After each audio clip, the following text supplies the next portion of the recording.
Friends, watermelon के seeds को उगाने के लिए हमें सबसे पहले चाहिए वाटरमेलन के सीड्स यानी तरबूज के सीड्स, जो कि कुछ इस तरह के होते हैं। इनको मैंने धो करके अच्छे से सुखा लिया है और 2 दिन के लिए मैंने इसमें धूप भी लगा ली है। अब हम इन्हें 2 तरीके से अपने इस पॉट में इसे हम सो कर सकते हैं। पहला तरीका तो ये है कि इस तरह से आप लीजिए और ये जो पॉइंटेड वाला जो आपका हिस्सा है उसे ले करके आप अपने सॉइल में यूँ गाड़ दीजिए। एक आप इस तरीके से लगा सकते हैं, जो कि थोड़ा टाइम कंज्यूमिंग प्रोसेस है, और दूसरा प्रोसेस ये है जो कि बहुत ही शॉर्टर प्रोसेस है कि इस तरह से आपको इनको यहाँ पे स्कैटर कर देना है। वाटरमेलन्स तो आप जानते ही हैं कि ये खाने में बहुत ही जूसी होते हैं और इनमें वाटर का कंटेंट बहुत हाई होता है। तो जिस तरह से इस प्लांट को पनपने के लिए और इसकी सीडलिंग तैयार करके इसे एक अच्छी फ्रूटिंग प्लांट में ट्रांसफ़र करने के लिए पानी की ज़रूरत है, उसी तरह से इस प्लांट में इसका जो पॉटिंग मीडिया होगा यानी इसका जो पॉटिंग मिक्स होगा उसका भी रिच होना बहुत ज़रूरी है। तो इसमें मैंने गार्डन सॉयल, सैंड और उसके साथ साथ 40% के आसपास मैंने इसमें कंपोस्ट डाली हुई है, दैट इज़ वर्मी कंपोस्ट।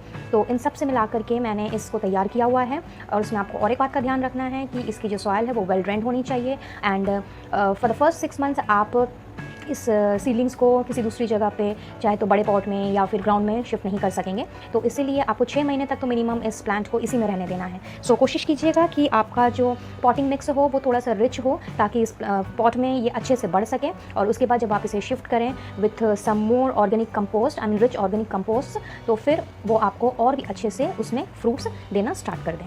तो ये हमारा पॉटिंग मीडिया जो है, इसको हम थोड़े से सॉइल से हम इसे कवर अप कर देंगे। एक पतली सी लेयर हम ऊपर में डाल देंगे। इसको ज़्यादा प्रेस नहीं करना है हमें, बस एक पतली सी लेयर हमें इसमें डाल देनी है। और इसके बाद इसमें एक थॉरो वाटरिंग हमें कर देनी है। वाटरिंग इतनी अच्छे से कीजिएगा कि इसका जो पानी है वो नीचे गमले से निकल करके पूरा ड्रेन आउट हो जाए। इसके बाद आप इसे कोई भी वार्म सी जगह पर रख दीजिए और फिर कुछ दिनों में आप देखेंगे कि इसका जो सीडलिंग है वो निकलना स्टार्ट हो चुका है। तो अब मैं इसे इसके प्रॉपर जगह पर मैं इसे रख देने वाली हूँ। तो आइए देखते हैं कितने दिनों बाद इसमें क्या प्रोग्रेस हुई है। सो फ्रेंड्स, आज पूरे 20 दिन हो गए हैं और 20 दिन के बाद आप देख सकते हैं कि मेरे सीड्स जर्मिनेट कर गए हैं। वैसे देखा जाए तो वाटरमेलन्स के सीड्स 7 to 10 डेज़ में जर्मिनेट कर जाते हैं, बट इसके लिए बहुत ही इंपॉर्टेंट कंडीशन एक होनी चाहिए एटमॉस्फेयर की, and that is of sunlight. जी हाँ, वाटरमेलन्स के सीड्स जितनी ज़्यादा गर्मी पड़ेंगे और जितनी ज़्यादा आपका जोन का टेम्परेचर वार्म रहेगा, उसमें ये ज़्यादा जल्दी जर्मिनेट करेंगे।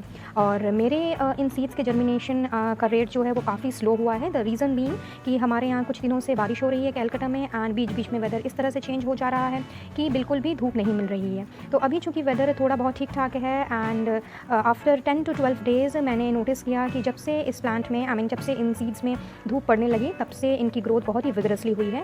And if I can show you, you will see कि ये जो मेरे सीड्स हैं ये बहुत ही अच्छी तरीके से ग्रो कर रहे हैं। इनफैक्ट जैसा कि आप जानते हैं कि सारे सीड्स का जो जर्मिनेशन रेट है वो एक जैसा नहीं होता है, कुछ जल्दी बढ़ते हैं, कुछ देर से। इसलिए मैंने जैसा कि आपने देखा कि मैंने इसमें बहुत सारे सीड्स एक साथ डाले थे, क्योंकि कुछ जर्मिनेट होंगे कुछ नहीं। बट एज़ ऑफ नाउ मैं देख रही हूँ कि बहुत सारे सीड्स जो हैं वो जर्मिनेट कर गए हैं, एंड ये काफ़ी इनके जो लीव्स हैं ये काफ़ी खुलने भी लगे हैं। बट कुछ एक लीव्स हैं, देखिए जैसे ये अभी भी इसमें लीव्स का फॉर्मेशन हुआ भी है और नहीं भी, बट धीरे धीरे ये सनलाइट जैसे जैसे तेज़ होती जा रही है वैसे वैसे ही ये बढ़ते जा रहे हैं। सनलाइट के अलावा आपको इस बात का भी ख्याल रखना है कि आपकी जो सॉइल है वो बहुत ही रिच और लोमी एंड सैंडी होनी चाहिए, प्लस वेल ड्रेन्ड होनी चाहिए, क्योंकि वाटरमेलन्स बहुत ही हाई फीडर्स होते हैं। तो कोशिश कीजिएगा कि आप अपनी सॉइल में पर्याप्त मात्रा में सैंड मिलाएं, जिससे कि पानी बिल्कुल भी ना इसमें रुके, क्योंकि ये वाटरमेलन के प्लांट्स को बिल्कुल भी पसंद नहीं है। एंड सेकेंडली, इसका जो कंपोस्ट होगा, आप स्टार्टिंग में ही इसमें अच्छी सी कंपोस्ट यानी अच्छी सी खाद इसमें मिला के तैयार कर लें, और किसी भी ट्रेलीज़ या फिर ग्रिल्स के आसपास आप इसे लगा सकते हैं, बिकॉज ये बहुत ही खूबसूरत वाइन है। और ये जब इसको किसी भी ट्रेलीज़ या ग्रिल्स का सपोर्ट मिल जाएगा तो ये बहुत ही अच्छी तरीके से ग्रो करेंगे। साथ ही साथ आपको वाटरमेलन्स के प्लांट्स लगाने के टाइम में एक बात का ध्यान और भी रखना है कि इस प्लांट को नाइट्रोजन की मात्रा बहुत ज़्यादा चाहिए compare to potassium and phosphorus.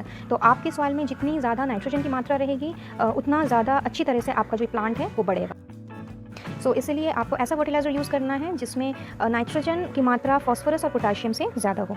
And yes, these plants, I mean watermelon plants are actually prone to pests and diseases. तो कई बार एफिड्स एंड क्यूकम्बर बीटल्स इस तरह के पेस्ट आपको दिखने को मिल जाते हैं। तो जब भी आप इसे ग्रो करें, just keep a close eye on to your plants कि कहीं ऐसे कुछ पेस्ट्स ने अटैक तो नहीं किया, क्योंकि again they are going to affect in your germination. तो इन सब बातों का भी आपको ख्याल रखना पड़ेगा। अदरवाइज़ देखा जाए तो बहुत ही ईजी टू ग्रो प्लांट है, बस थोड़ा हाई फीडर वाला है और साथ ही साथ सनलाइट की रिक्वायरमेंट बहुत ज़्यादा है। एंड सनलाइट एंड फर्टिलाइज़र के साथ साथ इसमें वाटर की भी रिक्वायरमेंट बहुत ज़्यादा है। तो आपकी कोशिश यही रहनी चाहिए कि जब से आपका प्लांट आपने इस तरह से सीड्स डाले हैं और जब तक ये मैच्योर नहीं हो जाता है तब तक आपको इसको प्लेंटी ऑफ वाटर देना है। एंड इसकी सॉइल हमेशा मॉइस्ट रहनी चाहिए। जैसे कि आप देख रहे होंगे मेरी सॉइल अभी भी गीली है, तो अगर ज़रूरत पड़े तो आप दिन में से 2 बार भी पानी दे सकते हैं, बिकॉज टेम्परेचर धीरे धीरे बढ़ रहा है। तो कई बार ऐसा होता है कि सॉइल जो है वो सूख जाती है, तो आपको ये ध्यान रखना पड़ेगा। तो अगर आपको दिन में 2 बार भी पानी देना पड़े तो कोई प्रॉब्लम नहीं है, बस सॉइल को आप सॉगी मत बनाइएगा, नहीं तो इसके जो सीड्स हैं वो एकदम रॉट होने स्टार्ट हो जाएंगे, फंगस लग जाएगा। तो आपको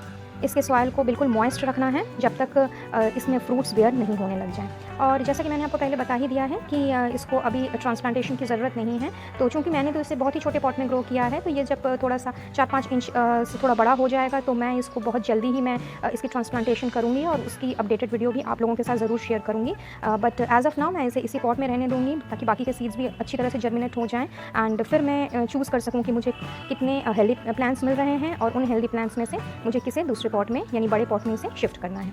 तो आई बिलीव आपको ये आज की इन्फॉर्मेशन पसंद आई होगी, और अगर ऐसा है तो वीडियो को एक लाइक ज़रूर दीजिएगा और औरों के साथ भी शेयर कीजिए, क्योंकि अभी गर्मी आ चुकी है और अभी तो वाटरमेलन आपको हर जगह नज़र आएगा। तो क्यों ना इस गर्मी में घर में आए हुए तरबूजों से हम इनकी प्लांटिंग कर सकें।